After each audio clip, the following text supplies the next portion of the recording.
ఆకాశం ఒక్కసారిగా బద్దలైంది. భూమి రెండుగా చీలిపోయింది. ఇది సాధారణ కథ కాదు. మానవ చరిత్రలో కనివిని ఎరుగని ఒక మహా తీర్పు ప్రారంభమైన క్షణమిది. ఎలాంటి పరిచయాలు లేకుండా నేరుగా ఆ భయంకరమైన చీకటి రోజుల్లోకి మనం అడుగు పెడదాం. సిద్ధంగా ఉన్నారా? ఒక్కసారి ఊహించుకోండి. ఇది కేవలం ఒక తుఫాను కాదు, ఒక జాతిని మొత్తం నామరూపాల లేకుండా చేసే భయంకరమైన వినాశనం. చీకటి కమ్ముకుంటున్న సమయంలో భూమిపై ప్రాణభయంతో పరుగులు తీస్తున్న దృశ్యం అదొక పీడకల. అయితే ఈ సర్వనాశనం జరగడానికి సరిగ్గా కొన్ని రోజుల ముందు ఏం జరిగిందో తెలుసా? మనం కొంచెం వెనక్కి వెళ్దాం. దేవుడిప్పుడు చెప్పబోయే మాట ప్రపంచ భవిష్యత్తును, మానవ చరిత్ర గమనాన్ని శాశ్వతంగా మార్చబోతోంది. అదే తీర్పు రాకముందు దేవుడిచ్చిన ఆఖరి హెచ్చరిక. నీవు, నీ ఇంటివారు ఓడలో ప్రవేశించండి. ఈ తరంలో నువ్వు మాత్రమే నా ఎదుట నీతిమంతుడివి. ఈ మాటల్లో ఎంతటి భావోద్వేగం దాగి ఉందో గమనించండి. పాపం, క్రూరత్వంతో నిండిపోయిన ఆ ప్రాచీన చీకటి ప్రపంచంలో దేవునికి కనిపించిన ఒకే ఒక వెలుగు నోవహు.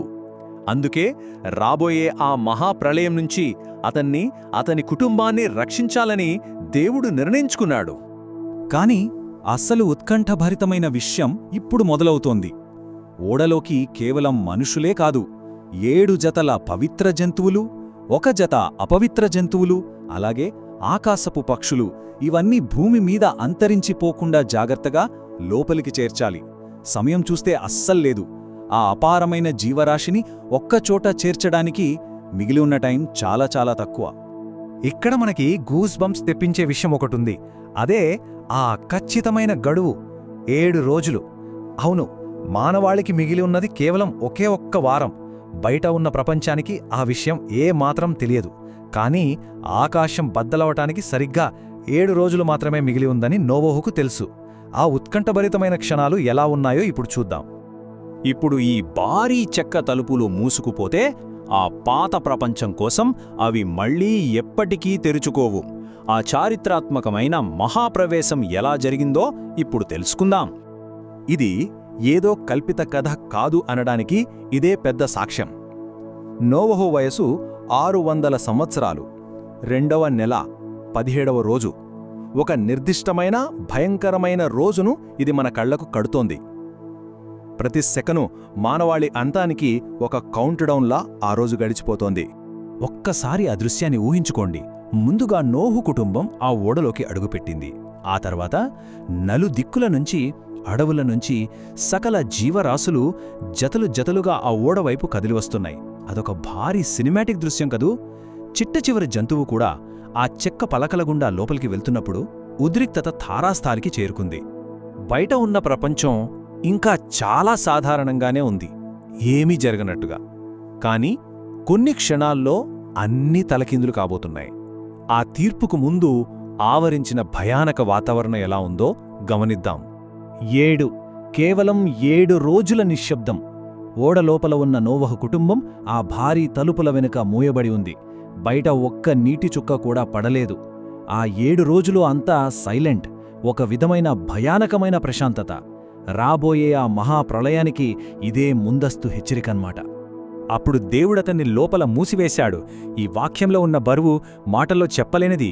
ఒకవైపు లోపలున్నవారికి దేవుని సంపూర్ణ రక్షణ, కాని బయట మిగిలిపోయిన వారికి శాశ్వతంగా మూయబడిన రక్షణ ద్వారం. ఇక వారికి ఇలాంటి ఆశ లేదు, అంతా ముగిసిపోయింది. ఆ 7 రోజుల భయానక నిశ్శబ్దాన్ని బద్దులు కొడుతూ ఆకాశం తన పూర్తి కోపాన్ని ఒక్కసారిగా భూమిపైకి విడుదల చేసింది. సర్వనాశనానికి నాంది పలికిన ఆ క్షణం వచ్చేసింది. ఒక్కసారిగా ఏమైందో తెలుసా?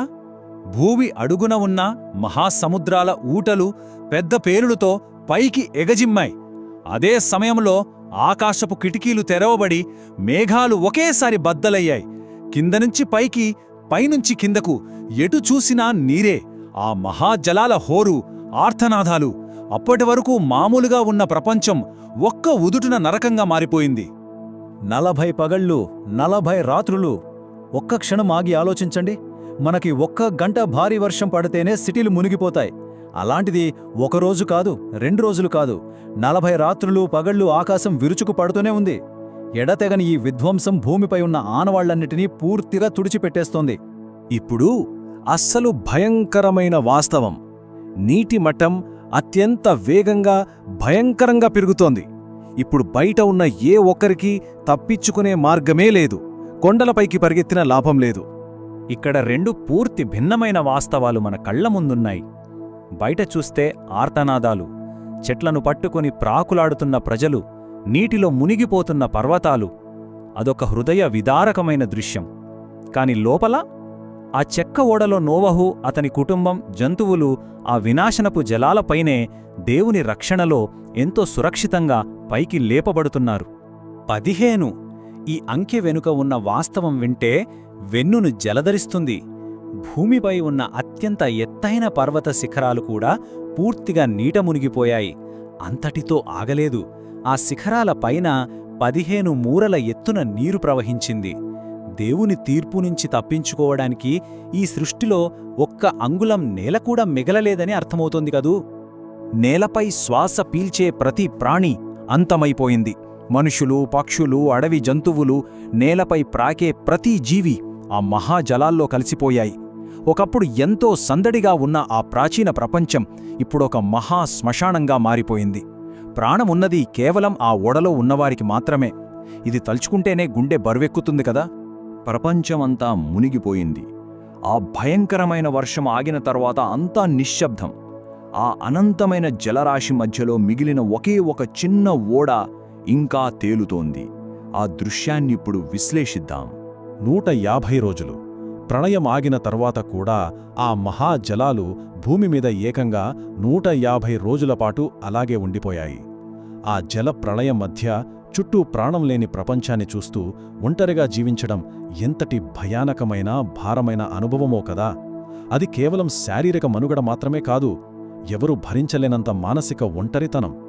ఒక్కసారి ఆ వాతావరణంలోకి వెళ్దాం. కింద చూస్తే అంతులేని మహాసముద్రం, చుట్టూ వెతుకుదామంటే కనుమరుగైన ప్రాచీన ప్రపంచం. ఆ చీకటి నీటిపైన మానవాళి భవిష్యత్తును తనలో మోస్తూ ఒకే ఒక ఒంటరి ఓడ నిశ్శబ్దంగా తేలియాడుతోంది. తమ వారికి జరిగిన వినాశనాన్ని తలుచుకుంటూ దుఃఖం, అదే సమయంలో తమను కాపాడిన దేవుని పట్ల కృతజ్ఞత, ఇవి రెండూ ఆ ఓడలో కలగలిసిపోయాయి. మనం ఈ విశ్లేషణను ముగించే ముందు ఒక ముఖ్యమైన విషయాన్ని ఆలోచిద్దాం. సర్వనాశనమైన ఆ అనంత జలరాశిపై తేలుతున్న ఈ ఒంటరి ఓడ మనకొక గొప్ప సత్యాన్ని బోధిస్తోంది. చుట్టూ ఉన్న ప్రపంచం పాపంలో పడిపోయినా దేవుని పట్ల చూపించిన పరిపూర్ణమైన విధేయత, విశ్వాసం ఎలా ఒక కొత్త సృష్టికి కారణమైందో మనం చూశాం.